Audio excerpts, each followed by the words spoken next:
शांति।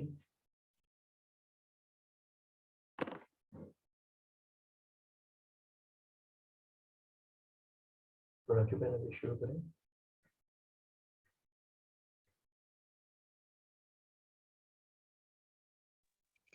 जी, ओम शांति। आज हम सभी स्वागत करेंगे आदरणीय राहुल भाई जी का।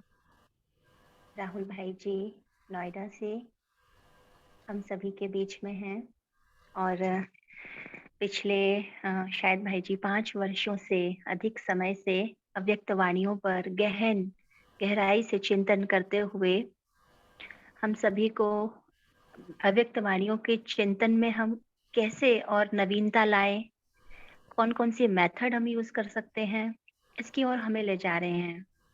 भाई जी विशेष माइंड मैपिंग मेथड को लेते हुए बहुत सहजता से हमें मंथन कराते हैं कि बाबा हमसे क्या कहना चाहते हैं, बाबा की क्या आशाएं हैं, कैसे हम पुरुषार्थ को तीव्र बनाते हुए फॉलो फादर करते हुए आगे बढ़ते रहें। तो भाई जी हमें बहुत सहजता से अव्यक्त वाणियों के थ्रू गहराई से आगे ले जा रहे हैं।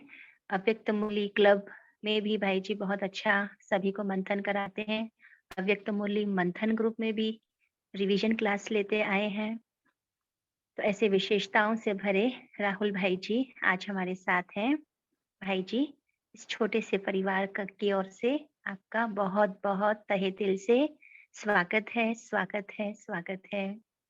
भाई जी इस ग्रुप की विशेषता है कि ये ग्रुप पिछले 3 वर्षों से, जैसे लॉकडाउन का पीरियड शुरू हुआ तो दिन में 3 से 4 निरंतर अव्यक्त वाणियों का मनन चिंतन करते आ रहे हैं।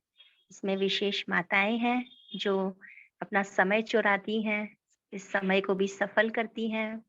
वर्क प्लेस से भी कुछ भाई बहन जुड़ते हैं और निरंतर चिंतन करते आ रहे हैं।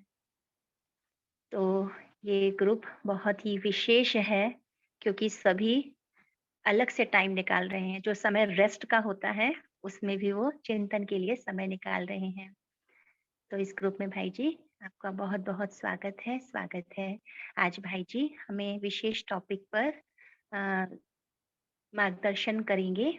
मनन चिंतन में नवीनता कैसे लाएं, जिसकी हम सभी को बहुत बहुत आवश्यकता है। थैंक यू भाई जी। ओम शांति। ओम शांति। तो ये बहुत खुशी की बात होती है ऐसे भाई बहनों के साथ मिलने का मौका मिलना, जिन्होंने इतना गहन अध्ययन किया है 3 साल से अव्यक्त मुरलियों का। तो इसमें काफ़ी लेन देन हम मिल के करेंगे सभी नेक्स्ट 1 आवर में। एक प्रश्न से शुरुआत करेंगे। ऐसी क्या चीज़ आपको रियलाइज़ हुई, ऐसी क्या चीज़ है जो समय और संकल्प से भी ज़्यादा इम्पॉर्टेंट है? So what is that one thing which is more important than time और थॉट्स, इससे भी ज़्यादा इम्पॉर्टेंट है?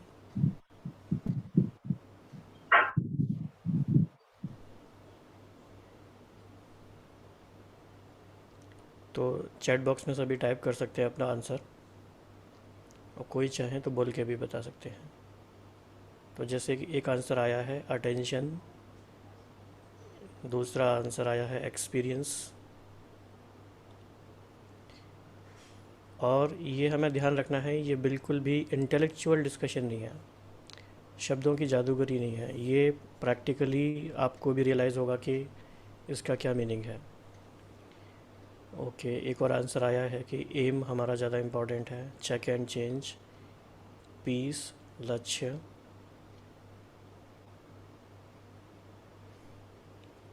थोड़ा थोड़ा नज़दीक आ रहे हैं, अनुभूति, हैप्पीनेस।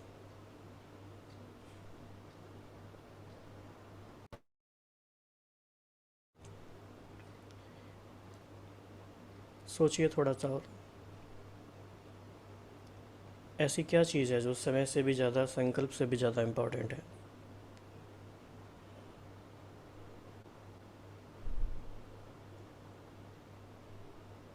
ओम शांति भाई जी। ध्यान। परमात्म ध्यान। ओम शांति। ओके, एक आंसर आया है श्वास, एक आंसर आया है सेल्फ कॉन्फिडेंस।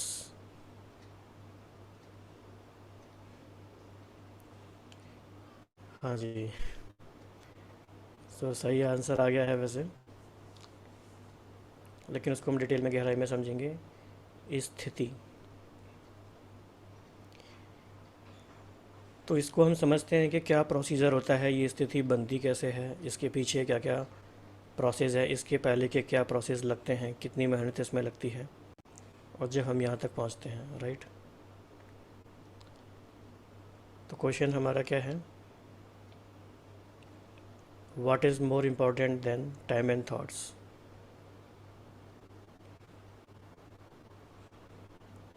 राइट।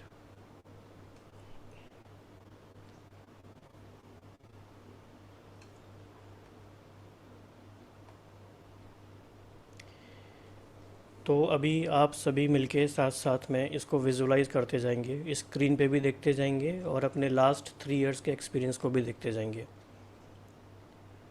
और जब तक हम ये वाला डायग्राम समझेंगे, कोई भी बोलेगा नहीं। जो भी आप शेयर करना चाहते हैं आप चैट बॉक्स में ही टाइप करेंगे, ठीक है। तो सबसे पहले जब हमारे मन में कोई संकल्प आता है, थॉट आता है, और थॉट किस किस रूप में आ सकता है आप चैट बॉक्स में ही बताएंगे। थॉट्स किस किस रूप में आते हैं, अच्छे वाले थॉट्स किस रूप में आते हैं, स्वमान के रूप में आते हैं, किसी ज्ञान के महावाक्य के रूप में आ सकते हैं। तो ये हम सबको पता है। इसके बाद क्या होता है,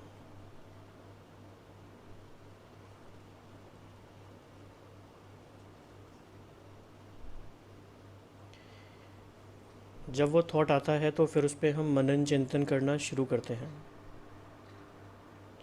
बाबा ने कोई भी बात हमें कही, बाबा ने कोई भी बात पूछी, तो दिन भर उस पर चिंतन चलने लगता है। अगर ये सेकंड स्टेप शुरू ही नहीं हुआ तो इसके बाद वाले जो स्टेप है वो आते नहीं हैं। इसलिए ये सीक्वेंस हमें नोट करना है डायरी में सबको। कोई हमारे पास थॉट आया, उसके बाद चर्निंग होना ज़रूरी है। आपने पिछले 3 साल में बहुत अलग अलग तरीके से चर्निंग की है, कुछ तरीके हम आज भी देखेंगे। चर्निंग के बाद तीसरा स्टेप क्या होगा,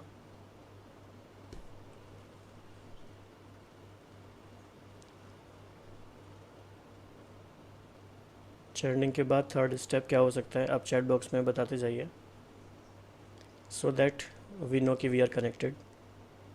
ओके, प्रैक्टिकल होगा, चेकिंग होगी, ओके,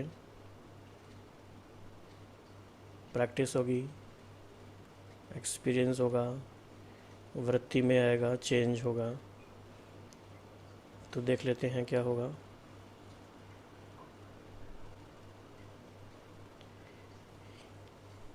जब कोई संकल्प हमारी चर्निंग में आ जाता है तो वो एक सर्टेन क्वांटिटी में और क्वालिटी में एनर्जी प्रोड्यूस करता है। हम एक एनर्जी के ओशन के बीच में आ जाते हैं, एनर्जी का प्रवाह हमारे चारों ओर होने लगता है। संकल्पों से समर्थी आती है, यानी एनर्जी आती है, राइट। चर्निंग से एनर्जी आई हमें। तो अभी तक का ये प्रोसेस हम सब समझ पा रहे होंगे। अब फील कर पा रहे हैं ये प्रोसेस कैसे होता होगा। जैसे बाबा ने कल परसों वरदान में कहा कि सदैव स्मृति रखो कि मैं एक श्रेष्ठ आत्मा हूँ। उस पर चढ़ने की तो फिर एक एनर्जी आएगी, एक्सेलेंस की एनर्जी आएगी, राइट। फिर फोर्थ स्टेप क्या होगा,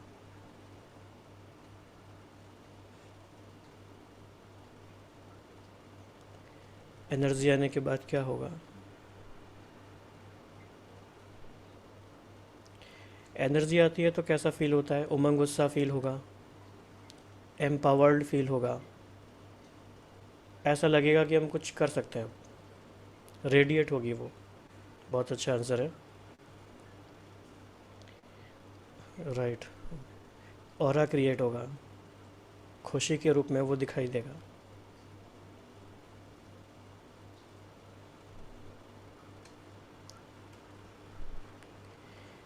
this is very very very important point. इसके बाद हमारी एक स्थिति बन जाती है जिसे हम और गहराई से समझने के लिए दो शब्दों का यूज़ कर सकते हैं।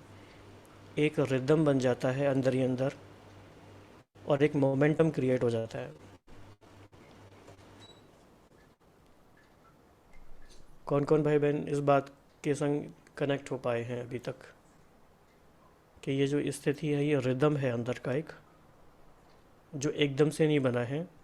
पहले कोई थॉट आया, फिर उसकी चर्निंग चलती रही कॉन्शियसली सबकॉन्शियसली, एनर्जी प्रोड्यूस होती रही होती रही होती रही, फिर एक अंदर ही अंदर एक रिदम सेट हो गया, स्थिति बन गई। फिर वो स्थिति इतनी इम्पोर्टेंट हो जाती है, इतनी प्राइसलेस हो जाती है कि हम किसी भी चीज़ के बदले उस स्थिति को गंवाना नहीं चाहते। तो ये एक्सपीरियंस है, हो रहा है। हाँ जी, तो चैट बॉक्स में भी जैसे रिस्पॉन्स आ रहे हैं तो पता चल रहा है। तो अफर्मेशन के रूप में इसे हमें अपनी डायरी में नोट कर लेना है कि मुझे अपनी स्थिति को, अपने रिदम को, अपने मोमेंटम को, ये मेरा फोकस एरिया है, मुझे इस पे फोकस रखना है। और उसका प्रोसेस भी हम ये कर ही रहे थे वैसे, पर आज हमने और थोड़ा अच्छे से समझ लिया। तो मेरी स्थिति मेरी अपनी पर्सनल प्रॉपर्टी है, प्राइसलेस है, किसी भी चीज़ के बदले इसको हम देंगे नहीं। तो सभी एग्री हैं इसके लिए?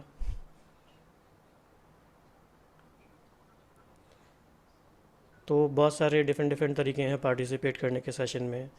आप डिजिटल हैंड रेज कर सकते हैं, चैट बॉक्स में बता सकते हैं। तो ये सारी चीज़ें हमें पता होनी चाहिए। अब हम एक डिजिटल युग में आ चुके हैं पूरी तरह से, थैंक्स टू कोविड। बार बार ये मन में अपने डालते जाना है हमें, मुझे अपनी स्थिति को, अपने रिदम को, अपने मोमेंटम को किसी भी छोटी बड़ी बात के लिए उसको गंवाना नहीं है। This has to be very clear in our mind. फिर इसके बाद क्या होगा? जब ऐसी स्थिति में आत्मा लंबे समय तक या कुछ समय तक रहती है तो फिर क्या होगा?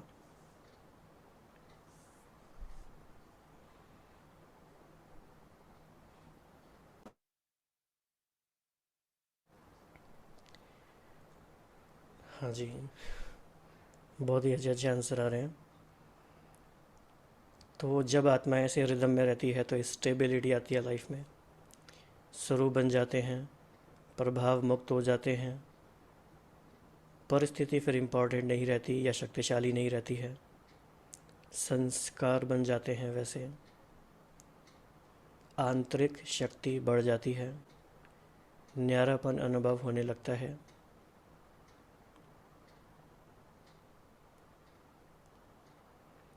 हाँ जी, और क्या क्या होता है? अगर बाबा की मुरली हम डेली इसी विधि से सुनते हैं तो सबको पता होगा, जो भी बाबा के बच्चे बहुत अच्छे से मुरली सुनते हैं वो रिदम बन जाता है, वो अंदर ही अंदर नाचने लगते हैं। इसीलिए कहते हैं कि मुरली, ज्ञान मुरली पर डांस करती है आत्मा, तो शक्तिशाली फील होने लगता है। और क्या होगा ये रिदम बनने के बाद?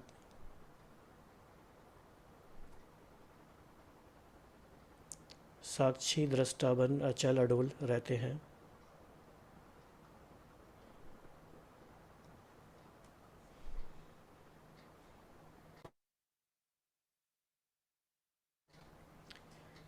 खुशी स्थायी बन जाती है,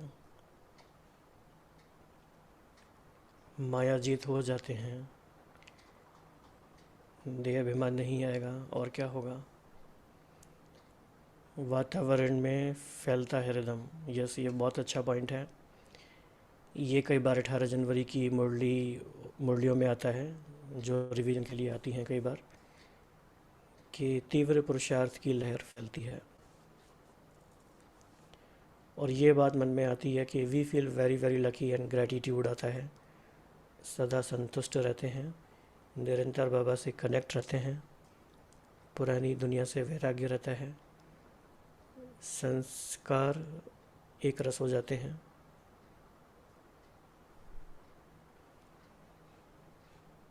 बिल्कुल सारी बातें सही हैं। तो देखते हैं आगे क्या होता है।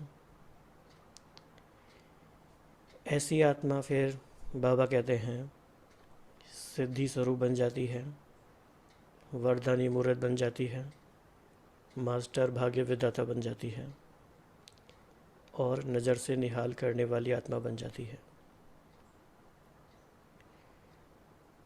तो आप में से किस किस को लगता है कि ये जो फ्रेमवर्क हमने देखा समझा एग्जैक्टली बिल्कुल आपके साथ ऐसे ही होता है,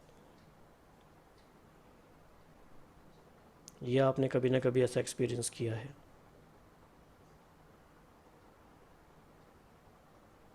हाँ जी।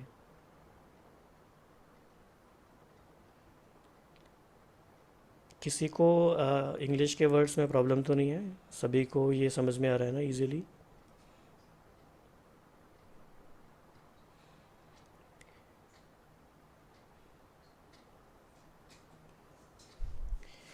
तो इस प्रोसेस को हमें पकड़ के रखना है।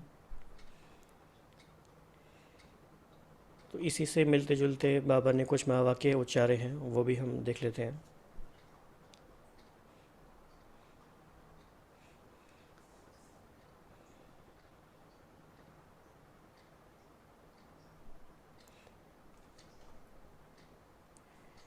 जैसे बाबा का एक पॉइंट है कि एक एक पॉइंट को मनन करने के द्वारा अपनी आत्मा में शक्ति कैसे भरी जाती है, इस अनुभव में बहुत अनजान हैं।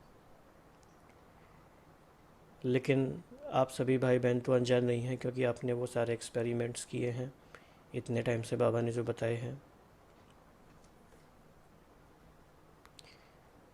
एक और पॉइंट ले लेते हैं एक्सपेरिमेंट के लिए। तो बाबा का ये 1971 का महावाक्य है।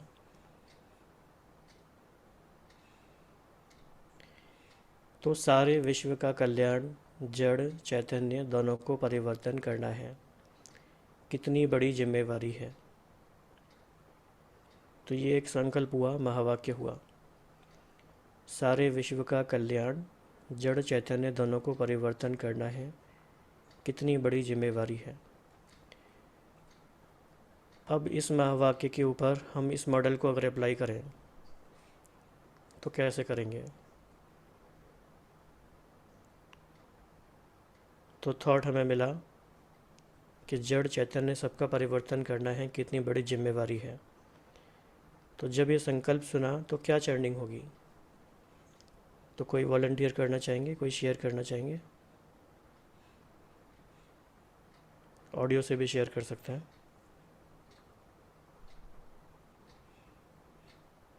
इस संकल्प के ऊपर क्या चर्निंग हो सकती है? अच्छा, हैंड रेज करें, कौन वॉलंटियर करना चाहेगा? थोड़ा सा चिट चैट 1 or 2 मिनट्स के लिए।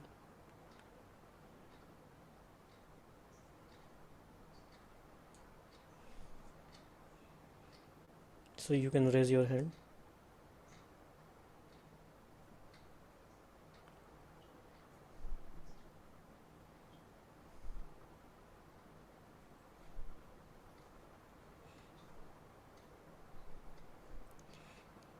इजी है, कोई भी हैंड रेज कर सकता है।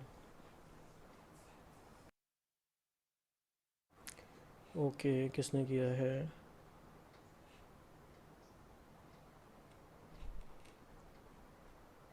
ओके, राखी बहन, ठीक है। तो राखी बहन आप ही बताइए, बिल्कुल सही बात है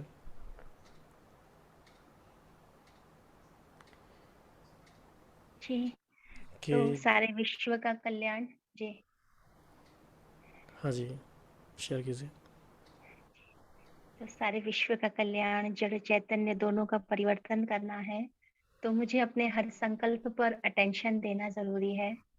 क्योंकि जैसे आपने बताया कि संकल्प से एक एनर्जी क्रिएट हो रही है, जो कि वातावरण में जा रही है, सभी को प्रभावित कर रही है। तो मेरा हर संकल्प श्रेष्ठ होना चाहिए, शुभ भावना भरा होना चाहिए, रहम दिल वाला होना चाहिए। तो अटेंशन अपने संकल्पों पर देना है, ये मेरी सबसे बड़ी जिम्मेवारी है। राइट, ये चर्निंग का प्रोसेस हुआ और इसके बाद थर्ड स्टेप क्या है?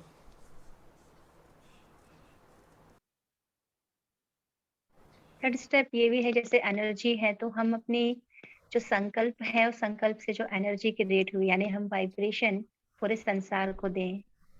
जैसे हम कल्प वृक्ष की जड़ में बैठे हैं, बाबा के साथ हैं, सभी आत्माओं तक हम अपना जो प्योर एनर्जी है पवित्रता की वो फैला रहे हैं।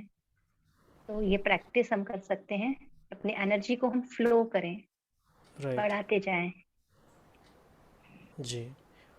और राखी बहन के साथ कौन कौन और आना चाहेगा, क्योंकि इसमें हम थोड़ा वैरायटी ले लेते हैं। शिखा बहन, हाँ जी।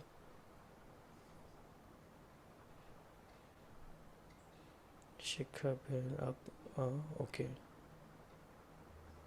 अनम्यूट कर पाएंगे, हाँ जी। ओम शांति। जी। तो हाँ, एक तो कैसे परिवर्तन करना है, जड़ क्या है, चैतन्य क्या है, और परिवर्तन अगर हमको करने के लिए बाबा कह रहे हो तो कैसे वो परिवर्तन आ सकता है, तो इन सब बातों पर हम मनन कर सकते हैं। हाँ जी, लेकिन जो चर्निंग के बाद का जो प्रोसेस है, एनर्जी, वो कैसे कनेक्टेड है, वो कैसे आएगी?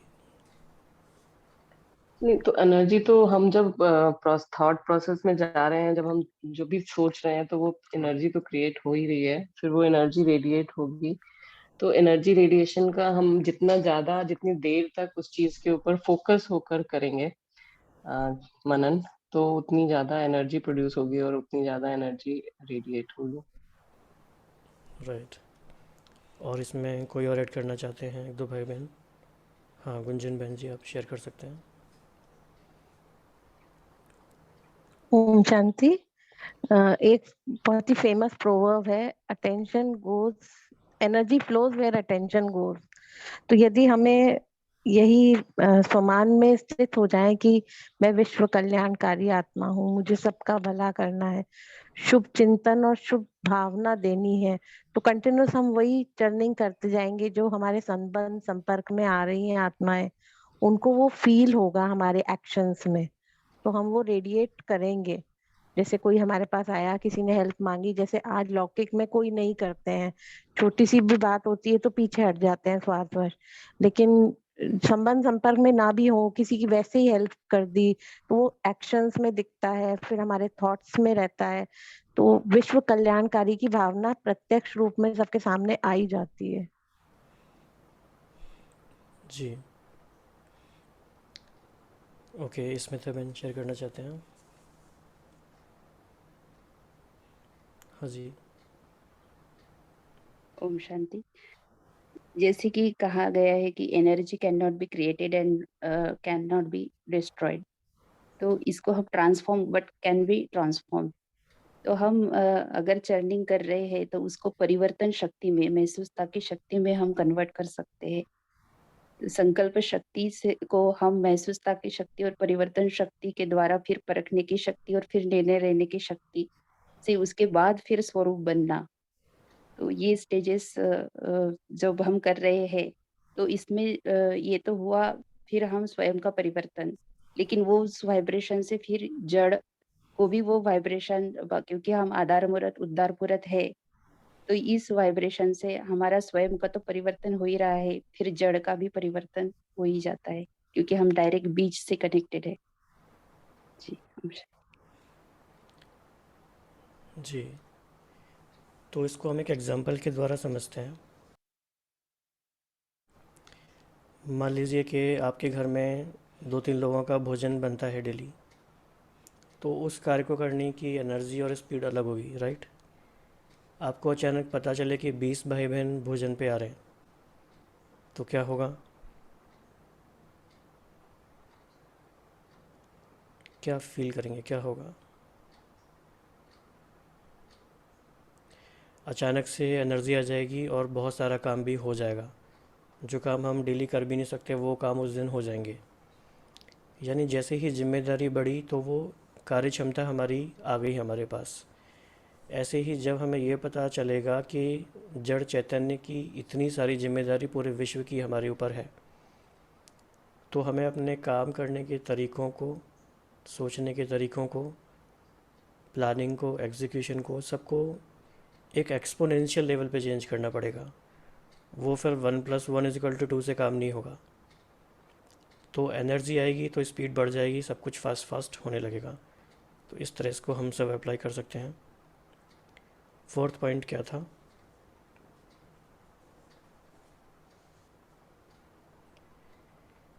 तो फिर ऐसे इससे किस तरह की स्थिति बनेगी? जब पूरे विश्व की इतनी जिम्मेदारी हमें रियलाइज़ हो जाएगी और एनर्जी भी आ जाएगी, तो किस तरह का मोमेंटम सेट हो जाएगा?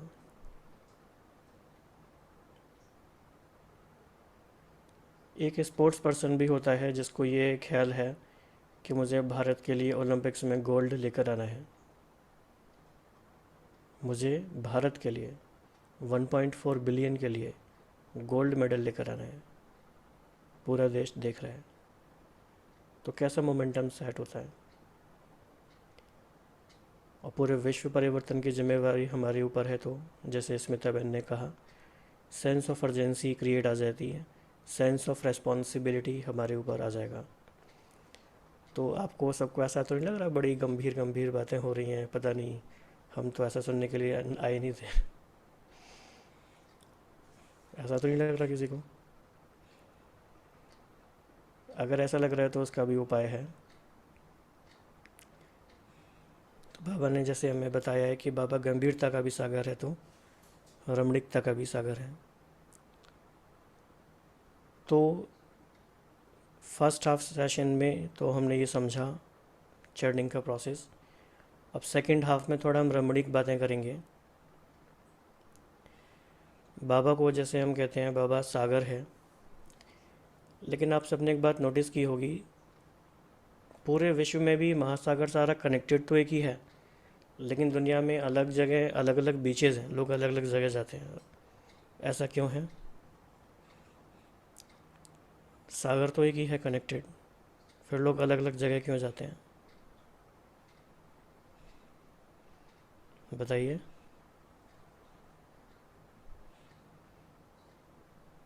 फिर हम समझ पाएंगे कि बाबा का वो एग्जाम्पल क्यों इम्पोर्टेंट है।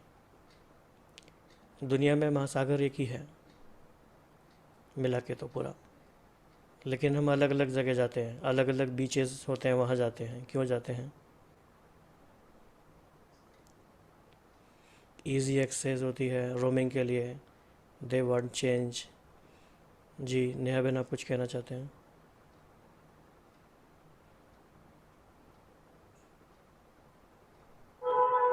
ओम शांति। कि उन्हें पसंद है, मतलब कि उनका गुण है जो उसे अट्रैक्ट करता है, उस तरफ से भी हो सकता है। जैसे बिंदु बहन ने कहा क्यूरियोसिटी होती है, ये बहुत अच्छी बात है जो उन्होंने बताई। जैसे तीन बार किसी का गुण है रमणीकता का, तो उन्हें रमणीकता अट्रैक्ट करेगी। जिनका गुण गंभीरता का है, उन्हें गंभीरता अट्रैक्ट करेगी। तो वो पसंद के ऊपर भी है। राइट, जैसे कैलाश भाई ने बोला कि वहाँ का सनसेट और सनराइज़ डिफरेंट होता है, और गुंजन भाई ने बोला रिलेटिवली डिफरेंट फीलिंग रहती है। राइट, ऐसे ही हमें ये समझना है कि बाबा ने जो हमें ज्ञान दिया है ये बेहद का ज्ञान है, और दुनिया में जितने भी प्रकार का ज्ञान है कहीं भी, उन सब का ओरिजिनल सोर्स बाबा शिव बाबा ही है। तो उस ज्ञान के सोर्स को हम अलग अलग एंगल से, अलग अलग तरीके से कैसे एक्सप्लोर करें, उसके अलग अलग किनारों पे जाके हम बैठ जाएं अलग अलग टाइम पे, अलग अलग प्रकार के सनसेट और सनराइज़ महसूस करें उसके लिए हमें एक फ्रेम ऑफ एप्रिसिएशन डेवलप करना पड़ेगा कि ये ज्ञान का सागर अनंत है और अथाह है, और जितना जितना इसमें हम गहराई में जाएंगे, और गहराई में जाएंगे तभी तो पता चलेगा कि वहाँ पे क्या है, अदरवाइज़ तो पता ही नहीं चलेगा कभी। तो अब आप सोचो, अगर आप भगवान की जगह होते और आपको पूरे विश्व की आत्माओं को ज्ञान सुनाना है, लेकिन सबके साथ जस्टिस करना है, जो एक भोली से भोली माता है गांव में उसे भी समझ में आ जाए, और जो बड़े से बड़ा विद्वान है उसको भी वो ज्ञान सही लगे, गहरा लगे, तो आप क्या तरीका यूज़ करोगे? तो चलिए मान लीजिए भगवान की सीट पे बैठ गए हैं 1 मिनट के लिए, तो कौन बताएंगे?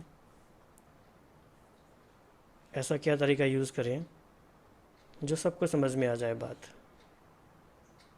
ऐसी क्या ऐसा क्या कलाकारी चाहिए। हाँ जी, नेहा बहन बताएं आप, आपने हैंड रेज़ किया।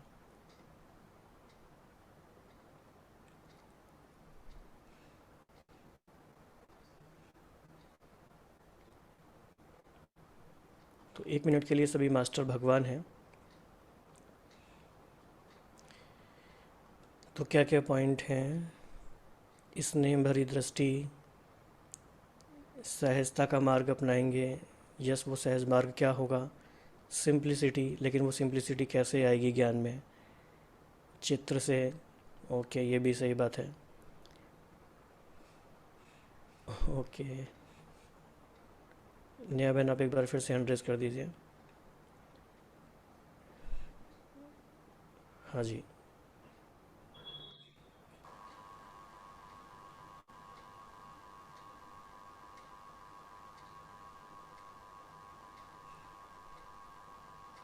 हाँ जी। ओम शांति।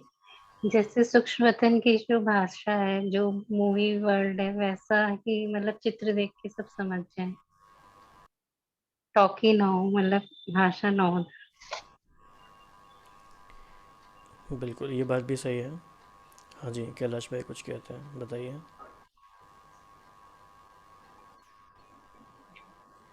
जी भाई जी। मुझे लगता है ऐसे एग्जाम्पल्स अगर देकर हम ज्ञान बाबा जैसे ज्ञान देता है कि साधारण व्यक्ति भी उसे समझ जाए और जो विद्वान है वो उसको ही और एक्सप्लोर करे और गहराई में जाए। तो मुझे लगता है बाबा की वो टेक्निक हम पर लागू होती है कि सिंप्लीफाई करके साधारण व्यक्ति भी समझ जाता है और अगर विद्वान है तो गहराई में भी जाता है। राइट। तो इस बात पे हमें बहुत फोकस करना है, क्योंकि ये बात कई बार चर्चा में कम आती है। बाबा ने बहुत सारे तरीके यूज़ किए हैं, क्योंकि वो तो ज्ञान का सागर है, कैसे भी कर सकता है। लेकिन बाबा ने एक सहज से सहज युक्ति बताई। बाबा ने सोचा कि इनके आसपास जो चीज़ें हैं, जो ये डेली देखते हैं, उन्हीं का एग्ज़ाम्पल लेके मैं इनको अगर समझाऊँ तो इनको समझ में भी आ जाएगा और इनको इजीली याद भी रहेगा। अदरवाइज़ तो ज्ञान कैसा है, अमूर्त है, यानी एब्स्ट्रैक्ट है। वो समझ में तो ऐसे फिर नहीं आएगा सबको। लेकिन बाबा ने इतने प्यारे प्यारे एग्जाम्पल लेके हमें समझाया है। और सचिन भाई एक बड़ा प्यारा सेंटेंस वाक्य कहते हैं इसके लिए। कोई बता सकता है कौन सा महावाक्य है वो एग्जाम्पल्स के लिए।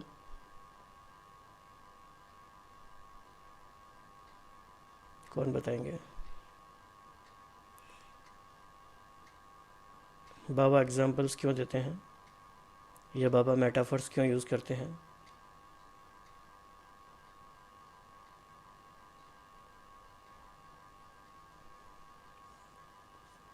शेयर कीजिए, बताइए, किसी को याद आता है तो।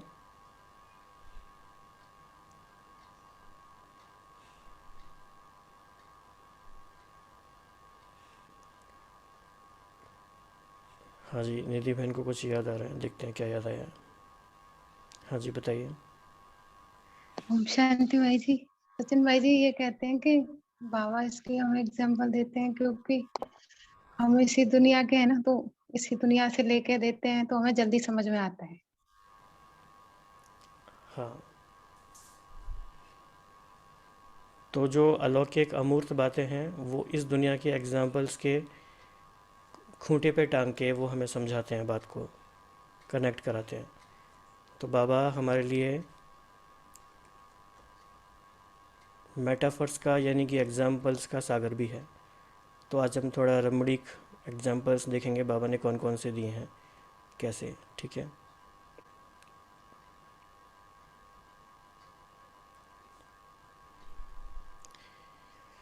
तो आप सब ने सुना होगा साकार मुरलियों में और अव्यक्त मुरलियों में ख़ास तौर से बाबा किले का एग्जाम्पल देते हैं, फोर्ट का। तो फोर्ट तो ऐसी चीज़ है कि हम जहाँ जहाँ जिस शहर में रहते हैं वहीं कहीं ना कहीं आसपास होगा भी, हम देखते भी रहते हैं। तो जब भी हमें कोई फोर्ट दिखाई दे तो हमें बाबा का कौन सा महावाक्य याद आना चाहिए। तो आपकी 3 साल की ये मुरली रिवीजन का टेस्ट भी हो जाएगा। ठीक है ना। तो किला यानी फोर्ट किस बात की निशानी है, बाबा ने कैसे यूज़ किया है? संगठन का किला है, याद का किला है,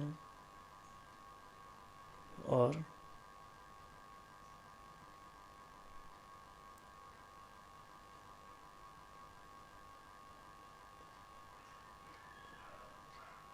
संगठन का किला है, सेफ्टी का किला है, किले में सेफ हैं।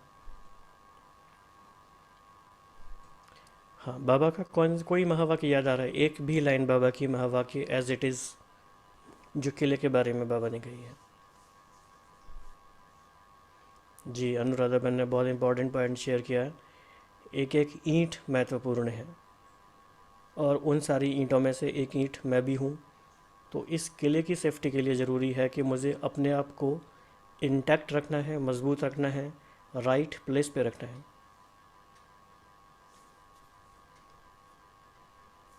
और कोई पॉइंट किला के बारे में?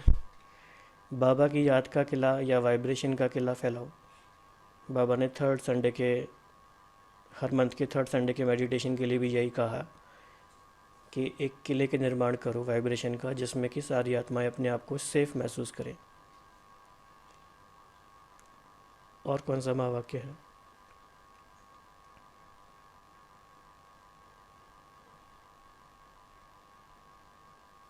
यज्ञ भी एक किला है। ओके, बाबा ने एक और बात कही है, इसमें समझाई है कि जो राजा होता है या राजा क्वालिटी वाली आत्मा होती है, वो क्या सिर्फ अपने रहने के लिए किला बनाती है? नहीं, वो अपनी पूरी प्रजा के लिए भी किला बनाती है, ताकि पूरी प्रजा भी उसमें सेफ रहे। तो इसका क्या मीनिंग हुआ? ये तो एक मेटाफर हुआ। ऐसा कौन सा किला हम बनाएं, अगर हमें लगता है कि हम राजा क्वालिटी वाली आत्माएं हैं, तो जिसमें कि सभी सेफ रहें, वो कौन सा किला है? उसके लिए हमें क्या करना होगा? प्योरिटी का, श्रेष्ठ संकल्पों का किला, वाइब्रेशन का किला। जी, तो आप समझ पा रहे हैं कि कितना सिंपल सा एग्जाम्पल, लेकिन बाबा ने कितनी गहरी बातें उसके बारे में बताई है। और ये याद करना आसान है या मुश्किल है? इजी है। और ये रमणीक है या बहुत बोरिंग है? बहुत ही मज़ेदार भी है ये। तो ऐसी ही बाबा की पढ़ाई है। तो आगे हम देखते हैं और बाबा ने कौन सा बताया। हाँ जी, क्या दिखाई दे रहा है?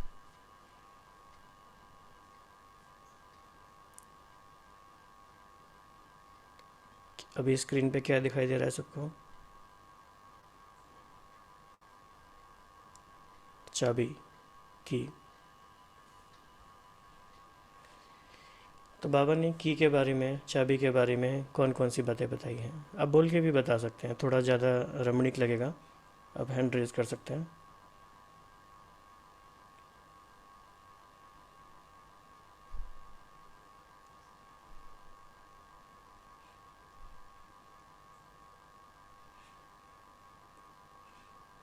हाँ जी, अनुराधा बहन। मेरा बाबा हर समस्या की चाबी है। जी, बहुत ही अच्छा पॉइंट है। और देखो, बाबा ने की का एग्जांपल लिया। ऐसा कोई घर नहीं है दुनिया में जिसके घर में की ना हो, या जिसने कभी की देखी ना हो।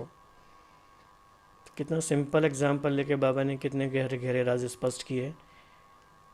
तो जब जब चाबी को देखेंगे तो क्या याद आएगा कि हमारे पास एक सबसे बड़ी चाबी है, मेरे बाबा नाम की चाबी है। और और क्या बताया बाबा ने चाबी की के बारे में?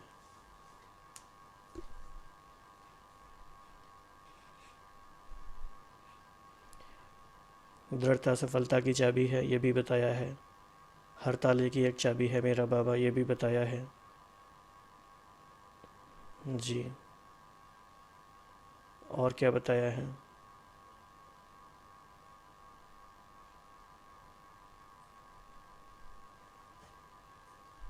जी, गीतिका बहन। बताएं।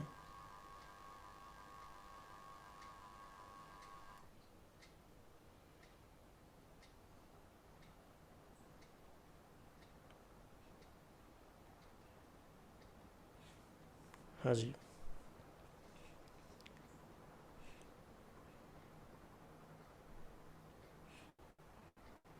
हाँ, दिव्य बुद्धि की चाबी, साक्षात्कार की चाबी, ये भी वर्ड बाबा यूज़ करते हैं। हाँ जी, कौन शेयर करना चाहते हैं अभी? आप अनम्यूट कर सकते हैं अपने आप को। निश्चय ही बाबा कहते हैं, निश्चय ही सफलता की कुंजी है, चाबी है। जी, ये भी है, राइट।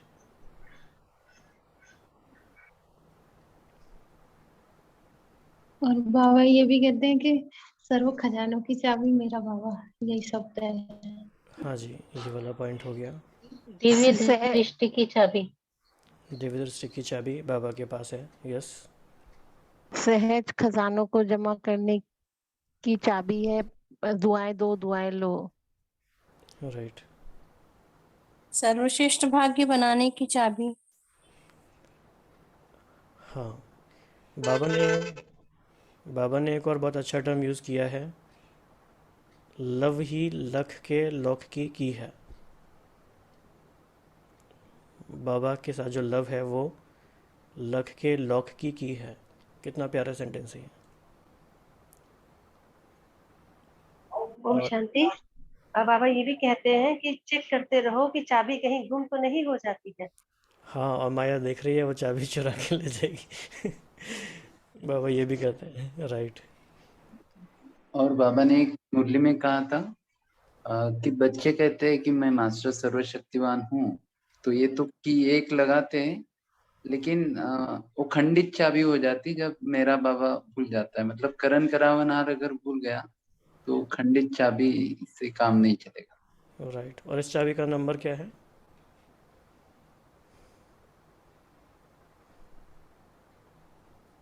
Zero zero zero. मैं आत्मा बिंदी, बाबा बिंदी, ड्रामा बिंदी। बहुत अच्छा। तो देखो कितनी सारी बातें एक छोटी सी बात में समाई थी। और एक मुरली में बाबा ने कहा था कि चाबी के साथ किचन भी जरूरी है।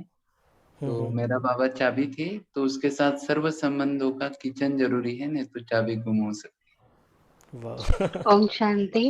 जी। वैसे लौकिक में भी जब हम कोई नया सूटकेस खरीदते हैं तो उसकी बाय डिफॉल्ट 000 ही की होती है। अरे वाह।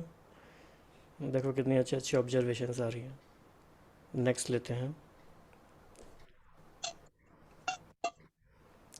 ये क्या दिखाई दे रहा है आपको अभी? अच्छा, जो जब बोलेंगे ना तभी सिर्फ अपना माइक्रोफोन ऑन रखना है, बाकी टाइम ऑफ रखना है, फिर वो बैकग्राउंड नॉइज आता है। हाँ जी, हीरा, डायमंड। तो डायमंड के बारे में बाबा के कौन कौन से महावाक्य हैं? हीरे तुल्य जीवन। और बाबा ने ये भी कहा है कि संगम युग हीरे समान युग है। राइट। आत्मा हीरे की तरह चमक रही, फ्लॉलेस डायमंड। राइट। बाबा कौड़ी से हीरा बनाते हैं। हाँ जी।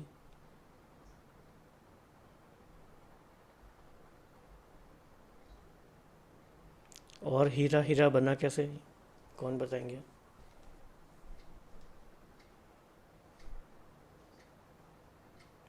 और एक साकार मुरली में बाबा ने कहा था कि स्वयं को डायमंड समझ दूसरों को डायमंड देखने से डायमंड जैसा बन सकता। मतलब ऐसा कुछ महावाक्य। राइट। लेकिन दुनिया के हिसाब से किस क्या प्रोसेस होता है हीरा बनने का, कैसे बना? स्वचिंतन से। नहीं नहीं, फ्लॉलेस जो हीरा होता है, फिजिकल हीरा होता है जो। फ्लॉलेस डायमंड बनना है, मतलब अपनी कमी कमजोरियां निकालनी, जी। तब कोयले की चमकेगा। खदानों में तब जब जाके प्रेशर हीरा से बनता बनता है। हाँ जी, फिर से एकताबन फिर से बताइए। ओम शांति। जी। बाबा हमारा जौहरी है, जौहरी जैसे हीरे को पहचानता है फिर उसको तराशता है, ऐसे बाबा ने हमको आके तराशा है। राइट। लेकिन हीरे का निर्माण कैसे हुआ? ओम शांति। सेकंड चेंज करके, चेक हीरा करके तो चेंज। हीरे जी। ओम शांति, हीरे को घिस घिस कर नहीं, और एक्चुअल में तराश करके देखो हीरा दो। जब बनता है तो वो कोयले की खान में हीरा मिलता है, तो राइट। अंडर हाई टेम्परेचर और प्रेशर वो कोई कोई ऐसा होता है, कार्बन की डिफॉल्ट चेंजेस आ जाते हैं जिसमें कि हीरे वाली हार्डेस्ट शेप हो जाती है, और हाई टेम्परेचर और प्रेशर उसके लिए जरूरी है। तो वैसे ही बाबा हमें परिस्थिति और अपने सामंजस्य के हिसाब से हीरा बनाते हैं, क्योंकि कई आत्माएं होती हैं जो हाई प्रेशर और हाई टेम्परेचर सहन नहीं कर पाती हैं, तो वो फ्लॉलेस डायमंड बनने में पीछे रह जाती है। लेकिन बाबा हर आत्मा की जितनी ज्यादा परिस्थिति आती है उतना लगता है कि हाँ स्टेज ऊंची होती जा रही है, और वो उसको कैसे क्रॉस कर रहे हैं, मायजीत बन रहे हैं, उससे वो फ्लॉलेस डायमंड बन के निकल आता है। राइट। अच्छे से मैंने समझाया। इट मीन्स कि अगर हमारी लाइफ में बहुत प्रेशर, स्ट्रेस और ऐसी सिचुएशन है, और अगर हम उनको फेस कर पाते हैं सक्सेसफुली, तो हम डायमंड बनने की योग्यता रखते हैं, और हम अपनी सिचुएशन को इस तरह से रीफ्रेम कर सकते हैं। तो ये भी हम सब ने समझा। फिर सब ने बताया बाद में कि उसे घिस घिस के उस पर शाइनिंग लाई जाती है तो फिर बाद में घिसने का काम बहुत सारे हमारे आसपास के लोग कर देते हैं, तो जीवन भर हीरा को हमें वो तराशते रहते हैं। कि फिर कैसे तराशते हैं लोग, क्या कहते हैं, हमारे आसपास के लोग हमें कैसे हेल्प करते हैं तराशने में? हमारे अपने ही अवगुण दिखाकर, कैसे, कुछ बताइए, थोड़ी अच्छी बात है कुछ। निंदा करके, या मतलब एक तरह से टॉन्ट करके। हाँ, कि आप तो रोज़ सेंटर जाते हैं और फिर भी आप ऐसे बोलते हैं जी, तो सभी वो, कहते हैं पहले आप तो करो, जी, पहले खुद तो बनो। या फिर हाँ, जैसे शिखा बनने लगा, तुम तो अगर ये कर नहीं सकते, तुम तो ये तुम्हारे बस का नहीं है, तुमसे नहीं अगर होगा। अगर तो थोड़ी सी भी गलती हो जाए तो ऐसे बोलते हैं, ओम शांति में जाते हैं फिर भी ऐसा करते हैं। तो देखिए वो तो फिर हमारे कितने और वेल विशर पक्के हैं। हो जाते हैं बाबा के। जी जी। और ठीक ये है। भी देखा कि जिस संबंध से हमें ज्यादा मोह होता है वही धोखा मिलता है। जी, ताकि हम पूरे सच्चे हीरे बन सकें और चमक सकें। वो कहते हैं आईने में मुख देखो, देवता बनने चले। जी, अभी हम अगले एग्जाम्पल पे चलेंगे। ये क्या दिखाई दे रहा है? एरो। जी, एरो का बाबा ने कौन कौन से हमें महावाक्य बताए हैं?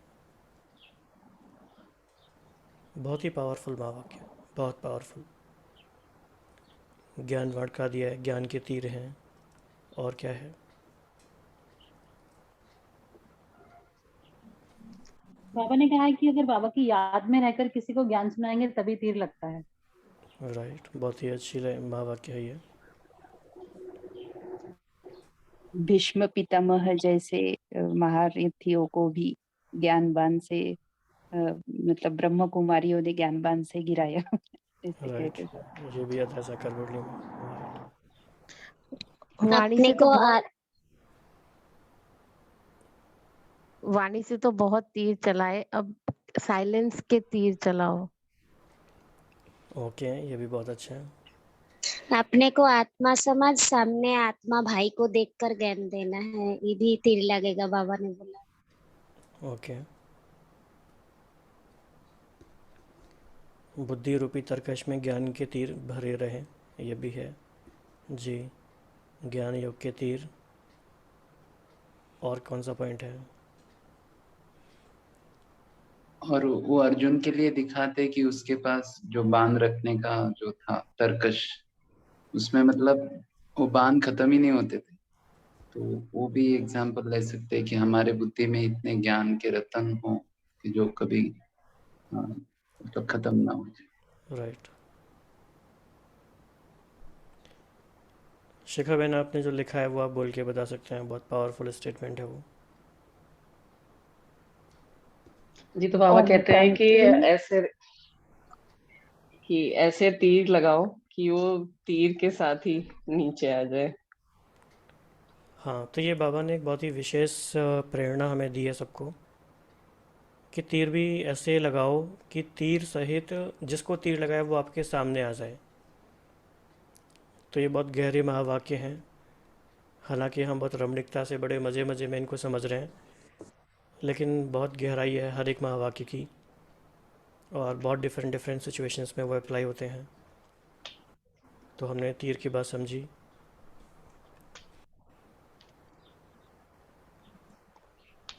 अब नेक्स्ट पॉइंट पे आते हैं, मोती यानी पर्ल। तो बाबा ने मोती के बारे में क्या क्या महावाक्य उच्चारे हैं? बाबा ने एक महावाक्य कहा था कि बच्चों के आंखों से जो प्रेम के आंसू आते हैं वो बाबा अपने दिल की डिब्बी में जैसे उसे मोती की तरह संभालता है। बहुत अच्छा, ये भी। बाबा ने कहा है कि जितना योग की गहराई में जाते जाएंगे वहां पे ही ज्ञान रूपी मोती मिलते जाएंगे। राइट। बाबा ने कहा है कि हम हंस है, हंस हमेशा मोती चुगते हैं, यानी कि ज्ञान रतन ही चुगते हैं। जी। बाबा ने कहा है गुण मोतियों को धारण करना है। और कोई महावाक्य? ओम शांति। बाबा ने कहा है ज्ञान और योग के शक्ति को धारण करना है।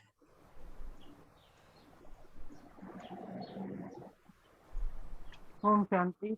हमें हमेशा होली हंस बनना है। हाँ जी, अभी हम क्या डिस्कस कर रहे हैं कि हमने जो 3 इयर्स तक इतनी डीप स्टडी की है, और अगर हम लिंक कर पाएँ और रिकॉल कर पाएँ, तो ऐसे बाबा ने कौन कौन से गहरे महावाक्य उच्चारे हैं इन एग्जाम्पल्स के अराउंड। जनरल स्टेटमेंट तो हमें बहुत याद आ जाएंगे, लेकिन विशेष महावाक्य, तो मोती का एक बाबा एग्जाम्पल। ने ये भी कहा जी। कि मैं गले की मोतियों की माला बनवा के पहनूंगा, बना के पहनूंगा, मतलब कुछ ऐसे भी था बाबा के गले की माला।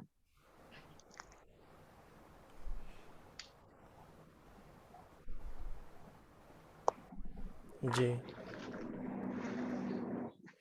जैसे सीप में मोती होता है, वैसे देह रूपी सीप में मैं आत्मा मोती है।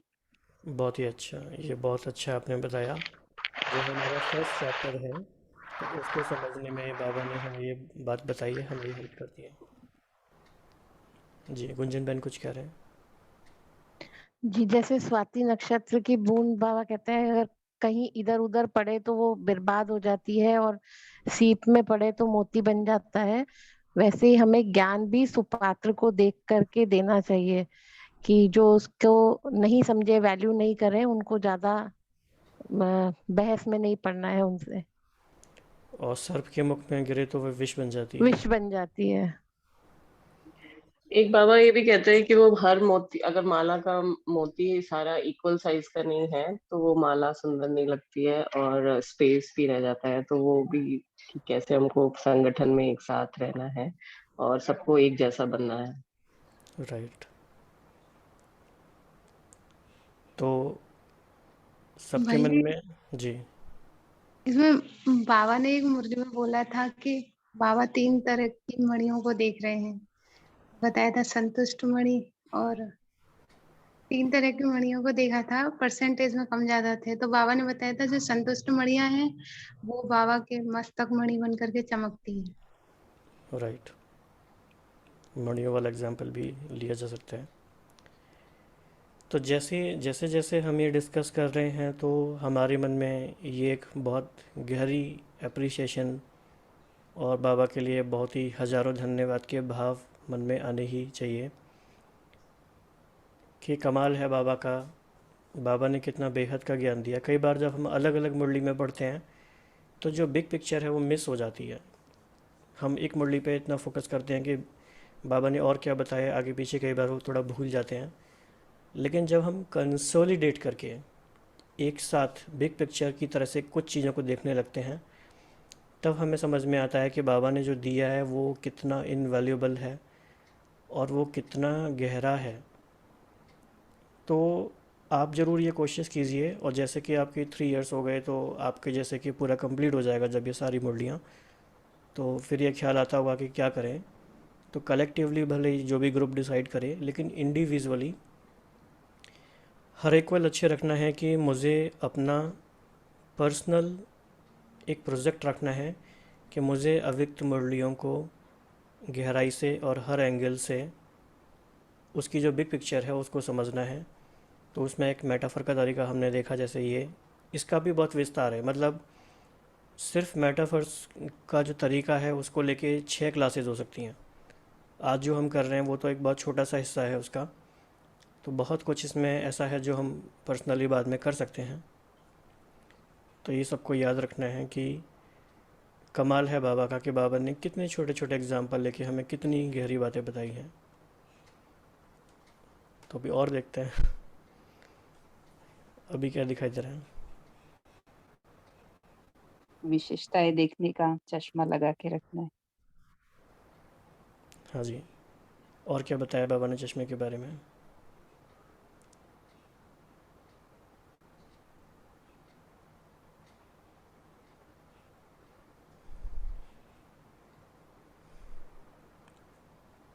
जैसा चश्मा पहनेंगे वैसा दिखाई देगा। ओम शांति। बाबा कहते हैं कि दूर का चश्मा नंबर, यानी कि दूर का बहुत अच्छा से दिखता है आपको, लेकिन हमें खुद को ही देखना है।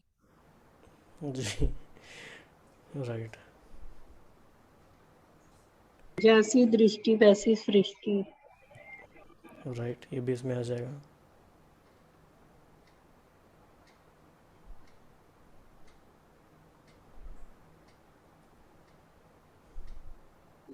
मन की आंखों से देखना है। ओम शांति।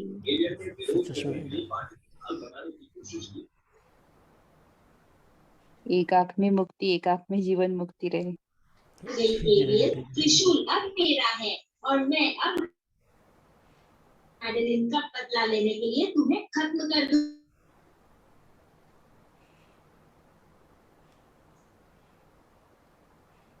जी,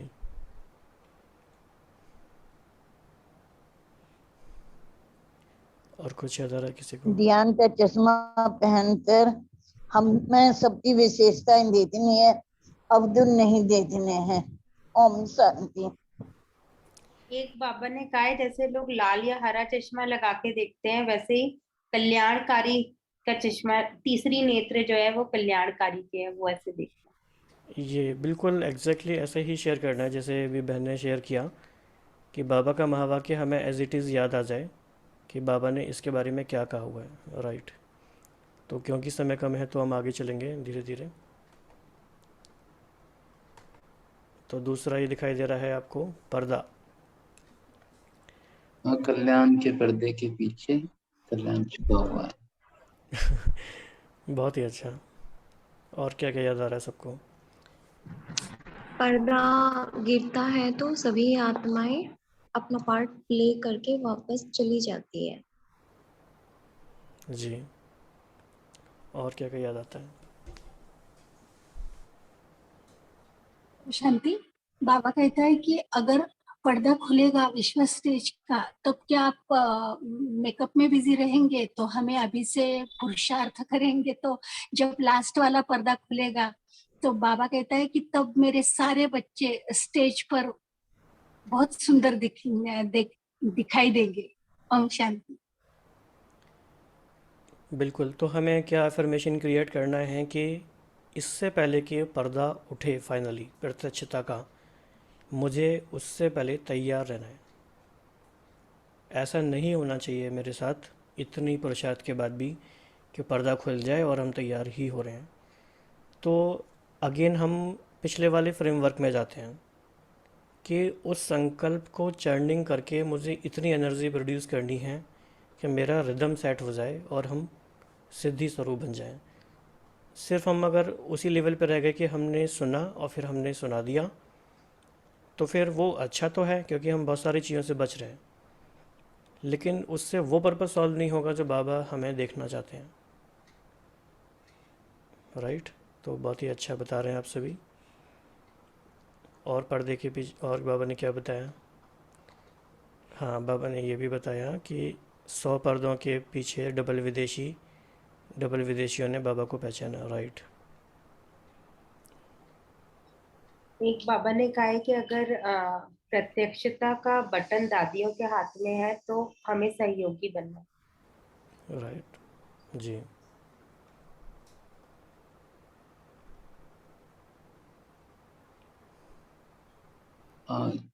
एक शायद किसी जगदीश भाई के क्लास में सुना था कि देहभान का पर्दा हटाकर अपने प्रभु साजन से मिलन बनाना है। देहभान का उन्होंने पर्दा।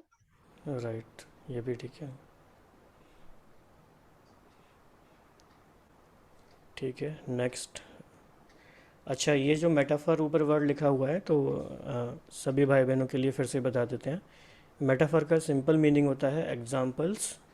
बाबा ने जो हमें उदाहरण दिए हैं, एग्जाम्पल देके समझाया है, तो ये एक बहुत सिग्निफिकेंट टेक्निक मानी जाती है पूरी दुनिया में। लेकिन बाबा ने हम बच्चों को सहज खेल खेल में ये सारी बातें सिखाई हैं। तो नेक्स्ट हमारा एग्जाम्पल है सीट या सिंहासन। तो इसके बारे में तो बहुत कुछ बताया है। क्या क्या बताया है? यदि सीट पर सामान की सीट पर सेट नहीं रहेंगे तो कर्मचारी ऑर्डर नहीं मानेंगे। भ्रुकुटी सिंहासन। जी। बाबा का दिल तक से रुकी सीट। सतयुग में अपनी सीट फिक्स करो।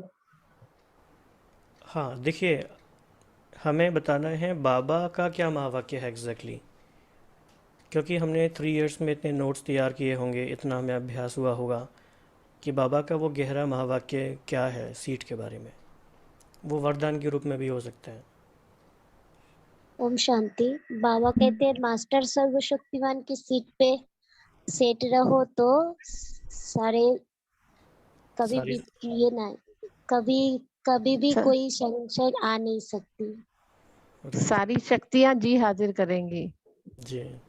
सामान की सीट पर सेट रहो तो कभी अपसेट नहीं होंगे। बाबा कहते हैं कि साक्षीपन की सीट पर सेट रहो तो हर खेल देखने में मजा आएगा। जी। शान की सीट से उतर जाते हैं तो परेशान हो जाते।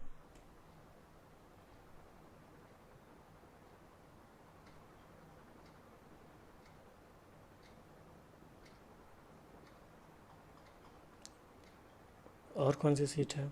बाबा ने कहा है पोजीशन की सीट पर सेट रहो तो कभी अपसेट नहीं होंगे। स्वमान की सीट पे रहते हो, कितनी ऊंची सीट है।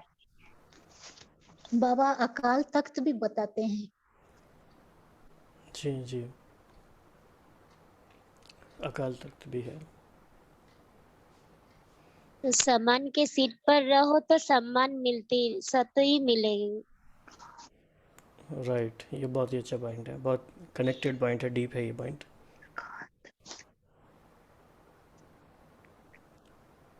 ओके, रखे बहन, अभी कितना टाइम हमारे पास है?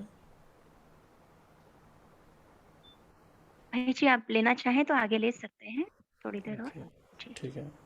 एक ना बाबा ने साक्षीपन की सीट को सबसे बढ़िया सीट बताया।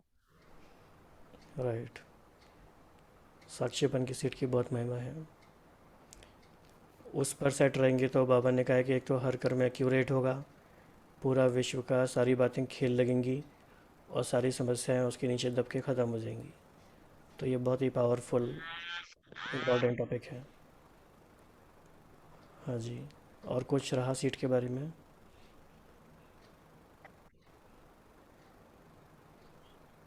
ओम शांती। अकाल तख्त नशीन, दिल तख्त नशीन आणि विश्व राज्य का सीट बाबा ने कहा। जी, ठीक है, नेक्स्ट एग्जांपल लेते हैं। बाबा ने बोला ये अकाल तख्त लगता है जो तुम्हें अभी छोड़कर दूसरा लेना है ओके, तुम्हारा। ठीक है। ये क्या दिखाई दे रहा है अभी? तलवार। तलवार के बारे में बाबा ने क्या क्या बताया? बाबा ने बोला ज्ञान की तलवार में योग से जोहर भरता है, उसमें तीखा बनाता है। राइट, बिल्कुल एक्यूरेट वाक्य है। बाबा ने कहा ज्ञान की तलवार से माया का गला काटता जी।